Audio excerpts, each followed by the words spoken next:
कोल्हापूर शहराशेजारील टोप आणि कासारवाडा परिसरातील बेकायदेशीर उत्खनन त्याचबरोबर या सगळ्यामधून मिळणारा महसूल याबाबत विधान परिषदेमध्ये सतेज पाटील यांनी प्रश्न आहे तो उपस्थित केलेला होता। सतेज पाटील यांनी उपस्थित केलेल्या या प्रश्नावर महसूल मंत्र्यांनी उत्तर देताना या सगळ्या परिसरामध्ये जर अवैध उत्खनन सुरू असेल तर त्यांच्यावर कारवाई केली जाईल अशा पद्धतीचं आश्वासन आहे ते दिलेले होतं आणि त्यानंतर या सगळ्या कारवाईला आता सुरुवात झालेली आहे। काल एका दिवसात जवळपास 37 विनापरवाना क्रशरवर कारवाई या सगळ्या परिसरामध्ये करण्यात आलेली आहे।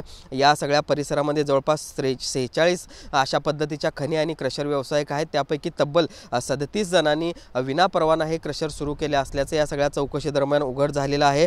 त्याचबरोबर अनेकांनी रॉयल्टी देखील भरलेली नाही आणि त्याचबरोबर प्रदूषण नियंत्रण मंडळाच्या काही परवानगी असतील त्या देखील अनेकांनी घेतल्या नसल्याची बाब आहे ती या निमित्तानं समोर आलेली आहे। खरं तर आपण जर बघितलं तर आता या सगळ्या कारवाईनंतर ह्या सगळ्या खनींमधलं उत्खनन आहे ते बंद करण्यात आलेलं आहे। ज्यांना परवानगी आहे ज्यांच्याकडे अधिकृत कागदपत्र आहेत त्यांचीच उत्खनन सध्या या ठिकाणी सुरू ठेवण्यात आलं आहे। मात्र या निमित्तानं एका गंभीर प्रश्नाला सतेज पाटील यांनी वाचा फोडली आणि त्यानंतर कुठेतरी महसूल प्रशासनाला जाग आली असं म्हणावं लागेल, कारण एका दिवसात 37 विनापरवाना क्रशर आहेत ते काल महसूल विभागानं सील केले आणि त्यानंतर आता ही कारवाई पुढे सुरूच राहणार असल्याचं सांगितलं जाते।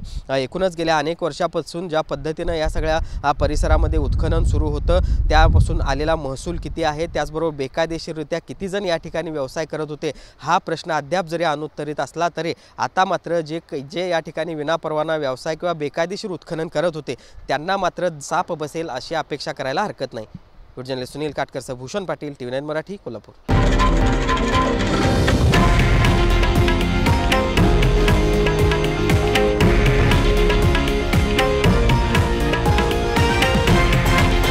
हे आहे देशातील नंबर 1 न्यूज नेटवर्क आणि आपण पाहत आहात TV9 मराठी, एकमेव।